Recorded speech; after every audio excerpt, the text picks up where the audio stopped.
ओम शांति। आज की तारीख है 26 जून 2015। साकार महावाक्य। बाबा कहते, मीठे बच्चे, अपना कल्याण करना है तो हर प्रकार की परहेज रखो।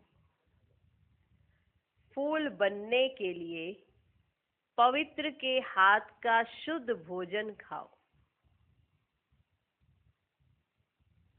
आज का प्रश्न, तुम बच्चे अभी यहाँ ही कौन सी प्रैक्टिस करते हो जो 21 जन्म तक रहेगी? उत्तर, सदा तन मन से तंदुरुस्त रहने की प्रैक्टिस तुम यहाँ से ही करते हो। तुम्हें दधीची ऋषि मिसल यज्ञ सेवा में हड्डियां भी देनी है, लेकिन हठ योग की बात नहीं है। अपना शरीर कमजोर नहीं करना है। तुम योग से 21 जन्मों के लिए तंदुरुस्त बनते हो। उसकी प्रैक्टिस यहां से करते हो। तन मन से तंदुरुस्त संगम पर करते प्रैक्टिस और 21 जन्म रहते हैं सदा तंदुरुस्त। यहाँ पर यज्ञ सेवा में दधीची ऋषि मिसल हड्डियां भी देनी है, लेकिन इसका मतलब ये नहीं है कि हठ योग करना। हठ योग करना इसका मतलब नहीं है। शरीर को कमजोर भी नहीं करना है, बैलेंस से चलना है। तन मन को तंदुरुस्त रखना है। ये नहीं कि मन परेशान हो रहा हो और तन को लगाए जा रहे तो क्या होगा? एक दिन तो बैठ ही जाएगा ना। तो तन भी तंदुरुस्त होना चाहिए और मन भी तंदुरुस्त। इसकी प्रैक्टिस यही होती है।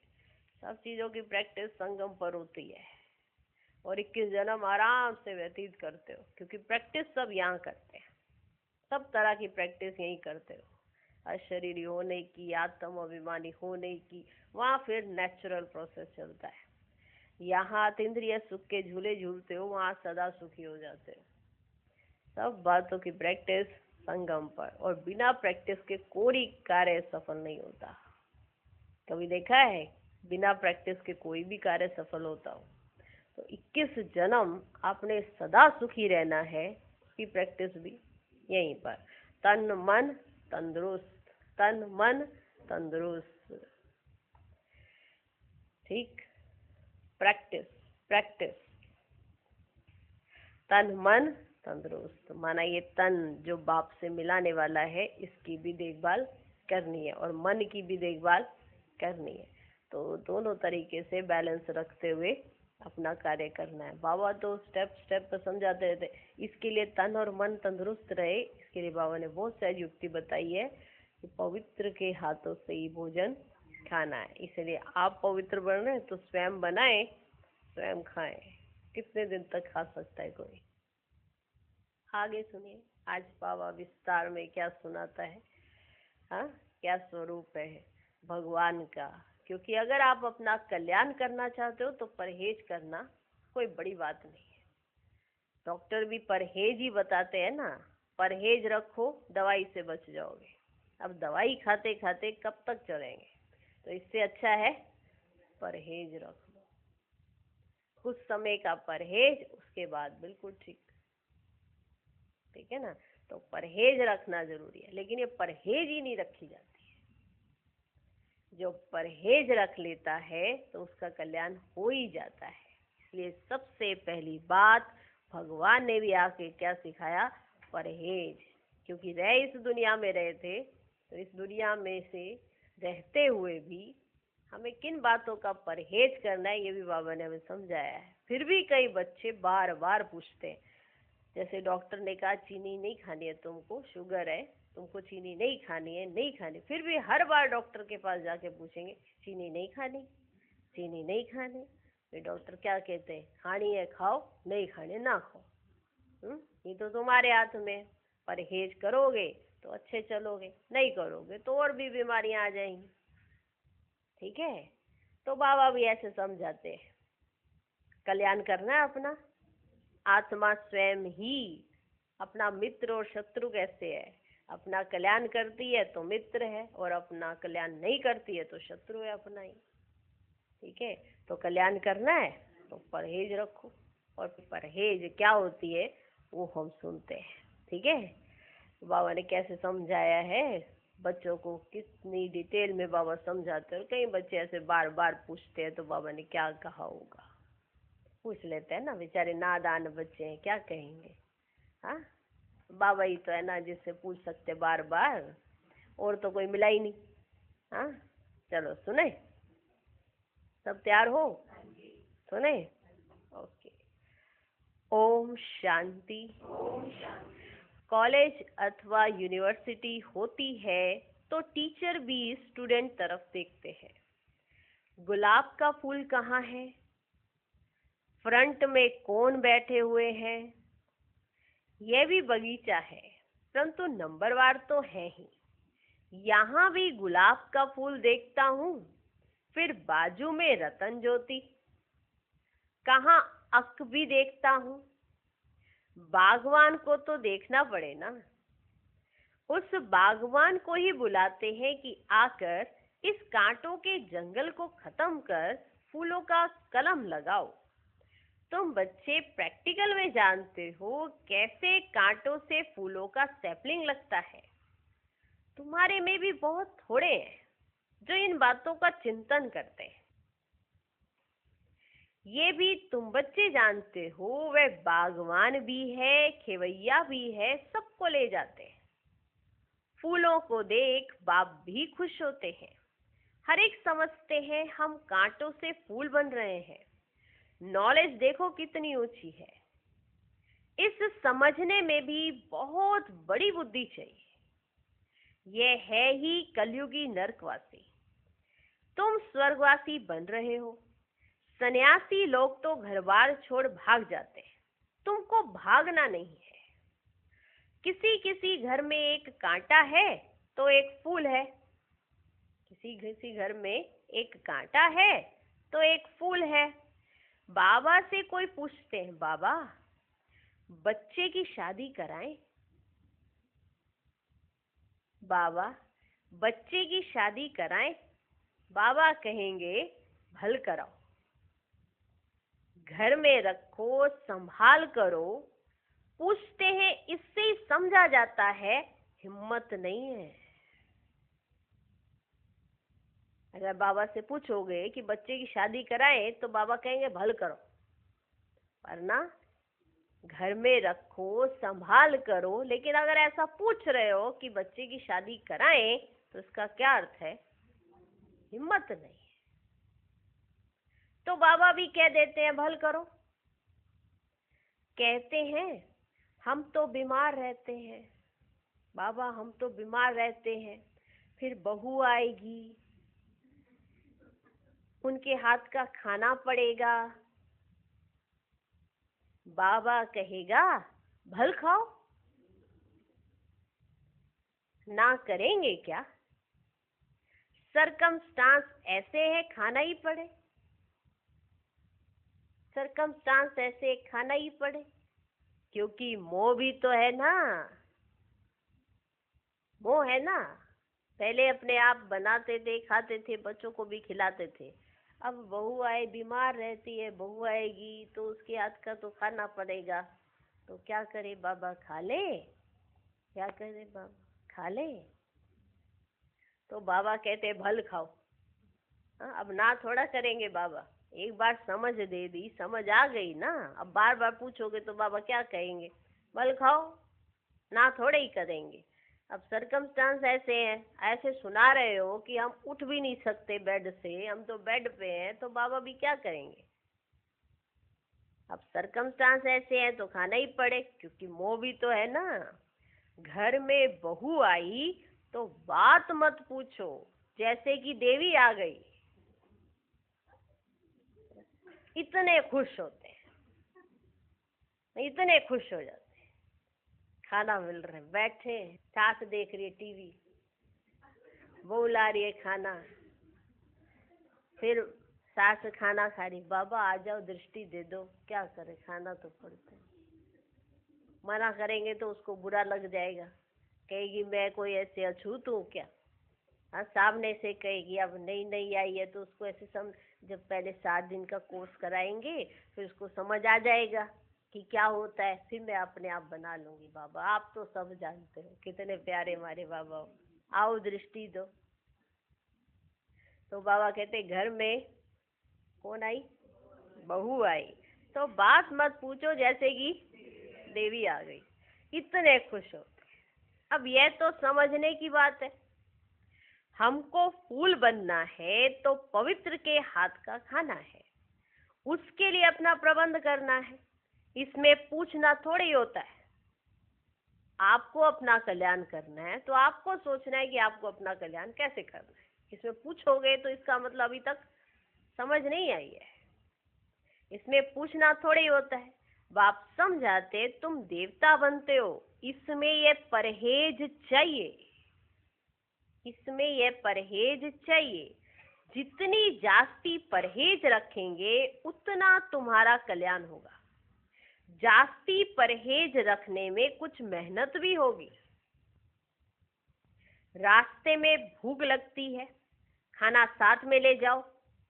कोई तकलीफ होती है, लाचारी है, तो स्टेशन वालों से डबल रोटी ले खाओ।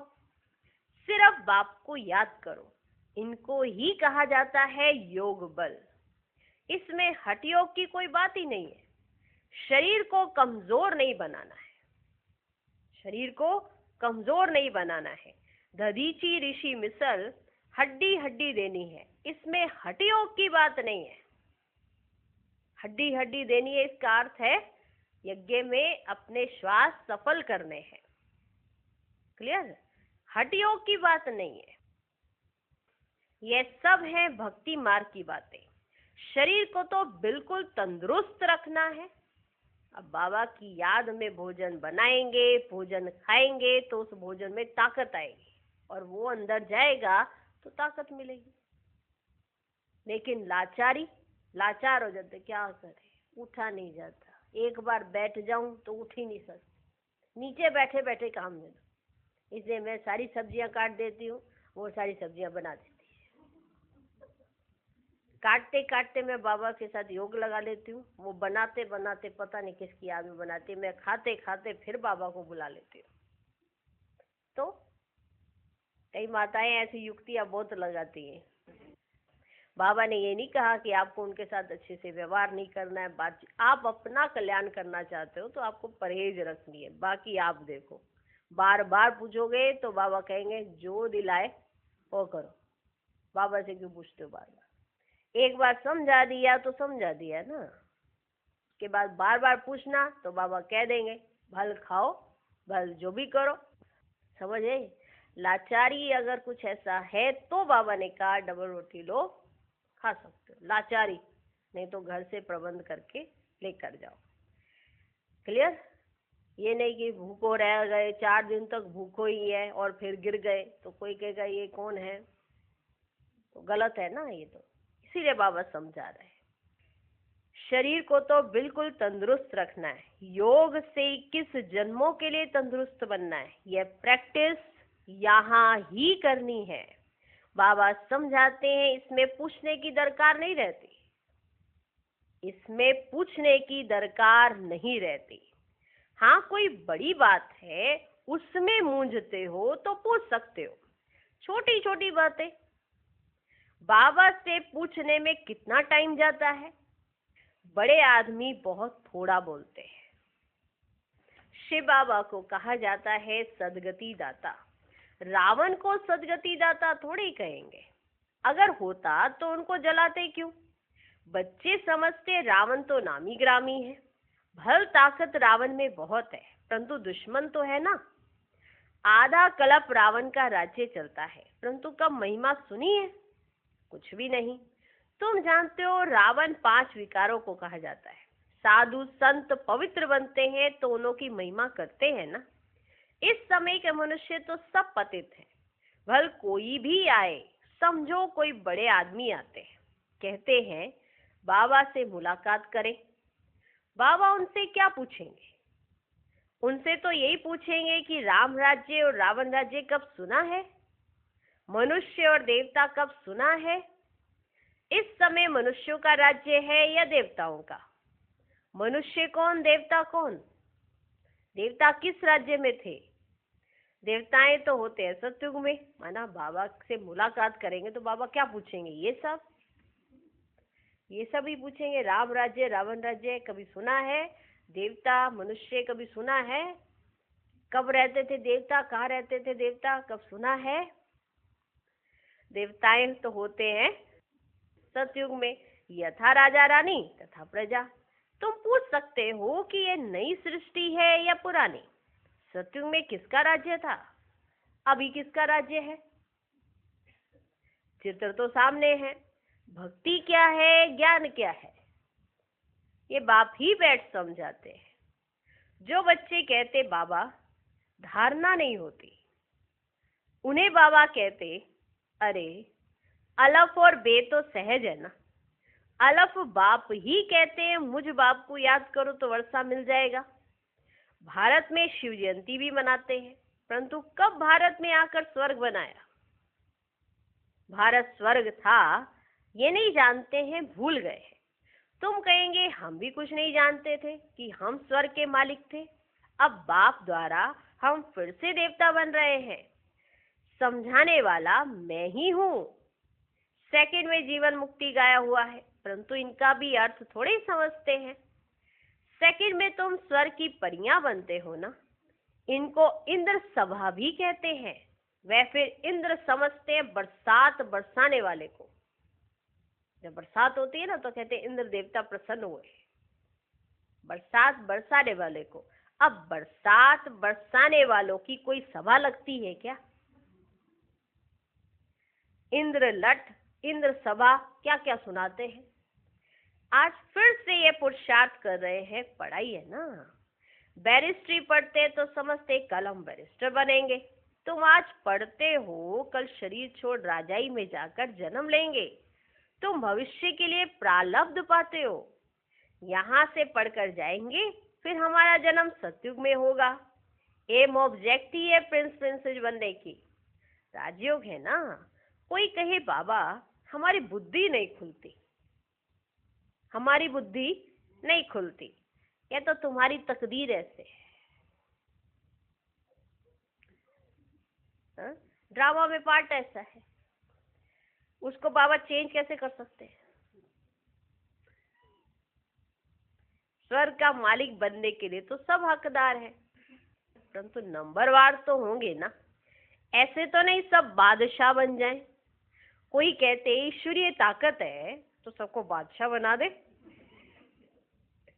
कोई ऐसे बाबा को सुनाते हैं बाबा आप तो बाबा हो, आप तो कुछ भी कर सकते हो, आप ऐसे छड़ी घुमाओ हम सारे के सारे।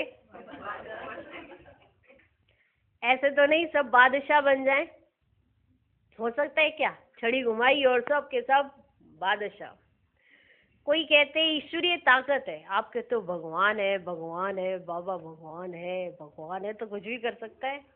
कमाल है, हमारे ऐसे विकर्मों की चिंता काहे को लगी पड़ी है हमको खुद कोई। भगवान एक छड़ी हमारे ऊपर ऐसे ही फेर दे, बस सारे विकर्म यूं ही पानी हो जाएंगे, सब कुछ उतर जाएगा,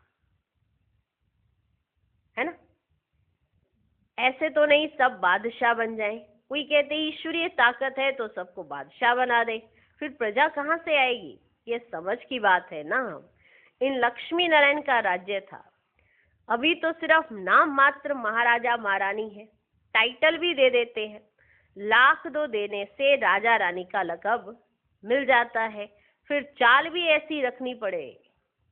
अब मान लो राजा रानी का टाइटल मिल गया, लाख 2 लाख दिए और राजा रानी का टाइटल मिल गया, फिर चाल चलन भी तो वैसी रखनी पड़े।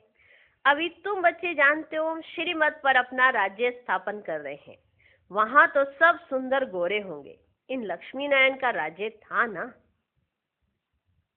देखो आप कौन सी आत्माएं हो, ये याद रखो। आप देवता बनने वाली आत्माएं हो तो आपको परहेज रखनी पड़ती है। परहेज आपकी मजबूरी नहीं है, खुशकिस्मती है। जैसे कोई बड़े लोग होते हैं, राजा रानी, उनके लिए हर चीज की व्यवस्था बहुत परहेज से की जाती है। ऐसे नहीं कि कुछ भी रखा और कुछ भी खा लिया, किसी ने कुछ भी ला कर दिया तो कुछ भी स्वीकार कर लिया, ऐसे नहीं होता। हर चीज उनके लिए व्यवस्थित होती है और पूरी परहेज के साथ वो अपने आप को चलाते हैं, उनकी चाल चलन वैसी होती है। अब वो अपनी परहेज में एक शान समझ रहे हैं, ठीक है। वहीं आप क्या बनने वाले हो, एक देवता।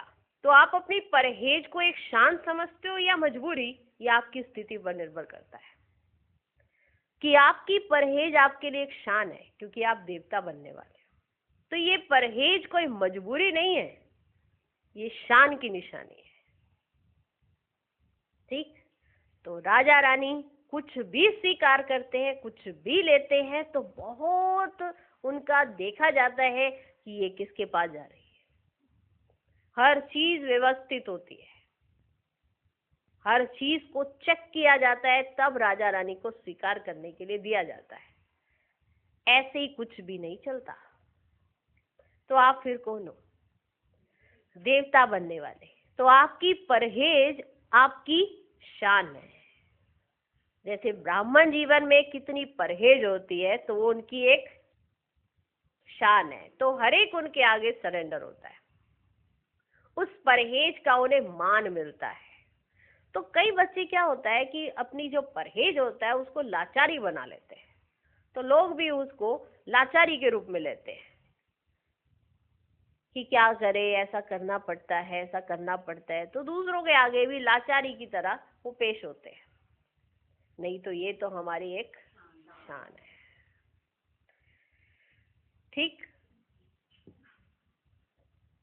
इन लक्ष्मी नारायण का राज्य था। अभी तो सिर्फ नाम मात्र राजा महाराजा महारानी है, टाइटल भी दे देते हैं।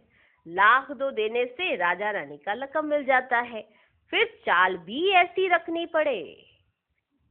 अभी तुम बच्चे जानते हो हम श्रीमत पर अपना राज्य स्थापन कर रहे हैं, वहां तो सब सुंदर गोरे होंगे। इन लक्ष्मी नारायण का राज्य था ना। शास्त्रों में कल्प की आयु लंबी लिख देने से मनुष्य भूल गए हैं। अभी तुम पुरुषार्थ कर रहे हो सांवरे से सुंदर बनने का। अब देवताएं काले होते हैं क्या? श्री कृष्ण को सांवरा, राधे को गोरा दिखाते हैं। अब सुंदर तो दोनों सुंदर होंगे ना। फिर काम चिता पर चढ़ दोनों काले बन जाते हैं। वहां है सुनहरी दुनिया के मालिक, यह है काली दुनिया। तुम बच्चों को एक तो अंदर में खुशी रहनी चाहिए और दैवी गुण भी धारण करने चाहिए। तुम बच्चों को एक तो अंदर में खुशी रहनी चाहिए और दैवी गुण भी धारण करने चाहिए। कोई कहते हैं बाबा बाबा बीड़ी नहीं छूटती है।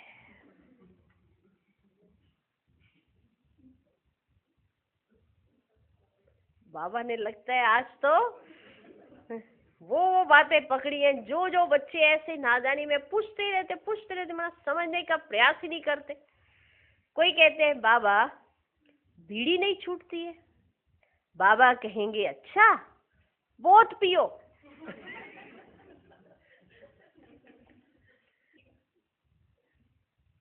वरना अभी इतना समझाने के बाद भी अगर किसी को समझ नहीं आया ना तो वो कभी नहीं समझ सकता। बाबा कहेंगे अच्छा बहुत पियो। पूछते हो तो क्या कहेंगे? अगर ऐसे पूछ रहे हो तो फिर तुम्हें क्या कहेंगे? परहेज में नहीं चलने से गिरोगे। खुद अपनी समझ होनी चाहिए ना। अब हर बात बाबा पे डालो, हर बात बाबा पे। क्या करे बाबा ने कहा ऐसा, क्या करे बाबा ने ऐसे कहा है, बाबा ने ऐसे कहा है, हमने तो पूछ के किया, हमने तो पूछ के किया है। क्या हुआ? हमने तो पूछ के किया। अरे बाबा ने समझ दे दी ना, खुद अपनी समझ से तो चलो। खुद अपनी समझ होनी चाहिए ना। हम देवता बनते हैं तो हमारी चाल चलन, खान पान कैसा होना चाहिए? क्या बनते हैं हम? देवता। तो हमारी चाल चलन, हमारा खान पान कैसा होना चाहिए? सब कहते हैं हम लक्ष्मी को नारायण को वरेंगे। अच्छा अपने में देखो ऐसे गुण है कहते हैं ना हम लक्ष्मी को नारायण को वरेंगे, तो बाबा कहते अच्छा देखो अपने में ऐसे गुण हैं, हम बीड़ी पीते हैं फिर नारायण कैसे बन सकेंगे? हम बीड़ी पीते हैं फिर नारायण बन सकेंगे? नारद की भी कथा है ना, नारद कोई एक तो नहीं है ना, सब मनुष्य भक्त माना नारद है। बाप कहते देवता बनने वाले बच्चे अंतर्मुखी बन अपने आप से बातें करो कि जब हम देवता बनते हैं तो हमारी चलन कैसी होनी चाहिए। बनते क्या है? देवता। तो हमारा खान पान, हमारी चाल चलन कैसी होनी चाहिए? देवी देवताओं को ऐसे ही भोग लग जाता है क्या? उनके भोग लगाने की प्रक्रिया भी बहुत शुद्ध रहती है, तो देवी देवताओं के खाने की प्रक्रिया भी तो शुद्ध होनी चाहिए। सतयुग में तो जो खाएंगे वो तो शुद्ध ही रहेगा, लेकिन अभी आप क्या बनने के लिए बैठे हो? देवी देवता। तो चाल चलन सब चीजों की प्रैक्टिस तो यहाँ करनी पड़े। तो खान पान भी शुद्ध, चाल चलन भी शुद्ध, सबकी प्रैक्टिस यहाँ करनी पड़े। बाप कहते देवता बनने वाले बच्चे अंतर्मुखी बन अपने आप से बातें करो कि जब हम देवता बनते हैं तो हमारी चलन कैसी होनी चाहिए। हम देवता बनते हैं तो शराब नहीं पी सकते, बीड़ी नहीं पी सकते, विकार में नहीं जा सकते, पतित के हाथ का नहीं खा सकते।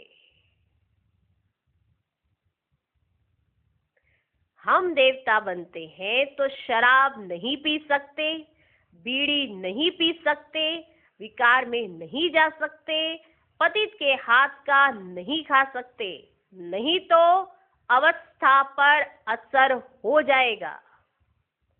ये बातें बाप बैठ समझाते हैं।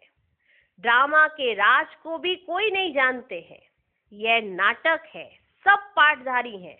हम आत्माएं ऊपर से आती हैं, पार्ट तो सारी दुनिया के एक्टर्स को बजाना है, सबका अपना अपना पार्ट है।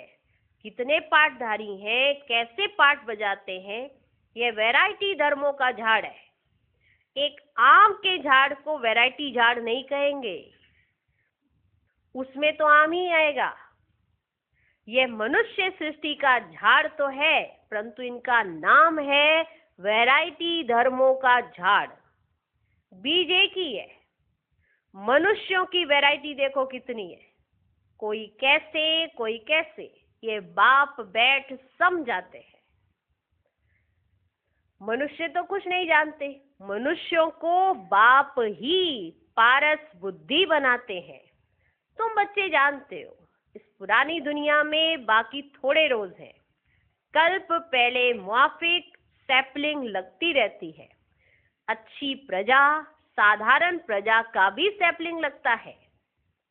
यहाँ ही राजधानी स्थापन हो रही है। बच्चों को हर एक बात में बुद्धि चलानी होती है। ऐसे नहीं मुरली सुनी ना सुनी, ऐसे नहीं मुरली सुनी ना सुनी, यहाँ बैठे भी बुद्धि बाहर भागती रहती है। ऐसे भी हैं, कोई तो सम्मुख मुरली सुनकर बहुत गदगद होते हैं कि हमने आज सम्मुख मुरली सुनी है, तो बहुत गदगद होते हैं, मुरली के लिए भागते हैं कि हमको मुरली सुननी है। कई बच्चे ऐसे होते हैं, मुरली के लिए इतना भागते हैं कि हमको सम्मुख मुरली सुननी है। भगवान पढ़ाते हैं तो ऐसी पढ़ाई छोड़नी थोड़ी ही चाहिए। टेप में एक्यूरेट भरता है, सुनना चाहिए। जैसे अभी मुरली रिकॉर्ड होती है, मुरली सब तरफ जाती है, तो कईयों ने ऐसा बना लिया सिर्फ वही सुनते हैं, सम्मुख जाकर मुरली सुनते ही नहीं। ये जो टेप पे मुरली आती है, ये रिवीजन के लिए आती है, ये रिवाइज कर सके, सारे दिन में हम दोहरा सके। लेकिन सेंटर पर जाकर मुरली सुनना ये नियम है, ये नियम है, इसका जरूर पालन करना है। और जो टेप से सुनते हैं वो रिवीजन के लिए है। उसी को आधार नहीं बनाना, सेंटर पर जरूर जाना है और सारे दिन में फिर मुरली रिपीट करते रहना है, तो अवस्था और ऊंची हो जाएगी। ऐसे नहीं कि मुरली आई, मुरली बस यही सुनी और सेंटर से कोई कनेक्शन ही नहीं, ऐसा नहीं, ऐसी अवस्था सुधरेगी नहीं। टेप में एक्यूरेट बढ़ता है, सुनना चाहिए। साहूकार लोग खरीद करेंगे तो गरीब सुनेंगे, कितनों का कल्याण हो जाएगा। गरीब बच्चे भी अपना भाग्य बहुत ऊंचा बना सकते हैं। बाबा बच्चों के लिए मकान बनवाते हैं। गरीब 2 रुपया भी मनी ऑर्डर कर देते हैं। जो गरीब बच्चे होते हैं उनके पास जितने भी होते हैं उसमें से वो 2 रुपया भी मनी ऑर्डर कर देते हैं। बाबा इसकी 1 ईंट मकान में लगा देना, 1 रुपया यज्ञ में डाल देना, फिर कोई तो हुंडी भरने वाला भी होगा ना। मनुष्य हॉस्पिटल आदि बनाते, कितना खर्चा लगता है। साहूकार लोग सरकार को बहुत मदद करते हैं, उनको क्या मिलता है? अल्पकाल का सुख। यहाँ तो तुम जो करते हो 21 जन्मों के लिए। देखते हो बाबा ने सब कुछ दिया, विश्व का मालिक पहला नंबर बना। इन्होंने अपना सब कुछ यज्ञ में लगाया, तो ये विश्व के मालिक पहले नंबर बने। 21 जन्मों के लिए ऐसा सौदा कौन नहीं करेगा? भोलानाथ तब तो कहते हैं ना, अभी की ही बात है, कितना भोला है। कहते हैं जो कुछ करना है कर दो। कितनी गरीब बच्चियां हैं, सिलाई कर पेट पालती हैं, सिलाई करती हैं और पेट पालती हैं। बाबा जानते हैं यह तो बहुत ऊंच पद पाने वाली है। सुदामा का भी मिसाल है ना, माना कितनी गरीब बच्चियां होती हैं, वो सिलाई करती हैं, अपना भी पेट पालती हैं, बच्चों का भी शरीर निर्वाह करती है और यज्ञ के लिए भी देती है। तो बाबा कहते, बाबा जानते हैं कि ये बच्चियां बहुत ऊंच पद पाने वाली है, क्योंकि ये सुदामा मिसल जो उनके पास है वो सफल करती है। सुदामा का भी मिसाल है ना, चावल मुट्ठी के बदले 21 जन्मों के लिए महल मिले। ये कोई उस सुदामा की कहानी नहीं है, ये हम सब सुदामों की कहानी है। हमको मिलेंगे महल, लेकिन अगर देंगे चावल मुट्ठी। जो हमारे पास है उसमें से सफल करना। पहले होता था ऐसे, हर चीज में से निकाल निकाल कर सफल किया जाता था, तो उसकी बरकत बनी रहती थी, कभी कमी नहीं आती थी। कहते थे अगर सफल नहीं किया तो बरकत नहीं होगी। अभी पहले ये सोचते हैं कि हमारा घर चल रहा है पूरा, फिर उसमें से निकालने के बारे में सोचते हैं। पहले निकालने के बारे में पहले सोचते थे, फिर घर चलाने के बारे में सोचते थे। तब पूरे महीने का कैसे सफल हो जाता था, कैसे, कुछ ऐसी किल्लत नहीं आती थी, बल्कि कितना वो उस समय कैसा दौर हुआ करता था। लेकिन जो ऐसे भक्ति मार्ग में भी करते थे उनके घर में कभी किल्लत नहीं आती थी, बरकत ही रहती थी। भोजन में भी जो भोग लगाते हैं तो उनका भोजन कभी भी कम नहीं पड़ता, अखुट हो जाता है, बरकत रहती है और खाने वाले भी संतुष्ट तृप्त हो जाते हैं। ठीक है, इसलिए भोग लगाना बहुत जरूरी होता है। भोजन बनाएं तो भोजन को निकालें सबसे पहले और बाबा को भोग लगाएं, फिर भोजन सबको खिलाएं। तो जो जो अपने घर में ऐसा करते हैं कि घर में कभी ऐसा नहीं होगा कि भोजन ऐसा हो गया या ऐसा हो गया, बहुत उसमें एकदम शक्ति भर जाती है। भोग लगाना हर सतगुरुवार, हर एक आत्मा को भोग लगाना चाहिए हर सतगुरुवार। और भोजन का भोग लगाना, जैसे माताएं बहनें भोजन बनाती हैं तो सबसे पहले बाबा को भोग लगाए। ठीक है, चावल मुट्ठी के बदले 21 जन्मों के लिए महल मिले, तो जो चावल मुट्ठी देगा तो उसको 21 जन्मों के लिए महल मिलेंगे। अब भी कर सकते हैं जो कर सकते हैं, बाकी समय तो फिर लिखा जाएगा बस। तुम ये बातें नंबरवार पुरुषार्थ अनुसार जानते हो, जितना जिसका पुरुषार्थ वही इन बातों को समझ सकेगा। बाप कहते हैं मैं भोलानाथ भी हूं ना, ये दादा तो भोलानाथ नहीं है, ये भी कहते हैं भोलानाथ शिव बाबा है, इसलिए उनको सौदागर, रत्नागर, जादूगर कहा जाता है। तुम विश्व के मालिक बनते हो, यहाँ भारत कंगाल है, प्रजा साहूकार है, गवर्नमेंट गरीब है। तो ना, यहाँ भारत कंगाल है, प्रजा साहूकार है, गवर्नमेंट गरीब है। अभी तुम समझते हो भारत कितना ऊंच था, स्वर्ग था, उसकी निशानियां भी हैं। सोमनाथ का मंदिर कितना हीरे ज्वारातों से सजा हुआ था, जो ऊंट भर कर हीरे ज्वारात ले गए। तुम बच्चे जानते हो अब ये दुनिया बदलनी जरूर है, उसके लिए तुम तैयारी कर रहे हो। जो करेगा सो पाएगा, ये तो एक लॉ है, जो करेगा सो पाएगा। माया का ऑपोजिशन बहुत होता है। तुम हो ईश्वर के मुरीद, बाकी सब है रावण के मुरीद। तुम हो शिव बाबा के, तुम हो शिव बाबा के। शिव बाबा तुमको वर्षा देते हैं, सिवाय बाप के और कोई बात बुद्धि में नहीं आनी चाहिए। अच्छा, मीठे मीठे सिकिलधे बच्चों प्रति माता पिता बाप दादा का याद प्यार और गुड मॉर्निंग। रूहानी बाप की रूहानी बच्चों को नमस्ते। हम रूहानी बच्चों की भी रूहानी बाप को नमस्ते नमस्ते नमस्ते। Good morning good morning good morning. धारणा के लिए मुख्य सार। पहला पॉइंट, अंतर्मुखी बन अपने आप से बातें करनी है। जबकि हम देवता बनते हैं तो हमारी चलन कैसी है? कोई अशुद्ध खान पान तो नहीं है। दूसरा पॉइंट, अपना भविष्य 21 जन्मों के लिए ऊंचा बनाना है तो सौदा में मिसल जो कुछ है भोलानाथ बाप के हवाले कर दो।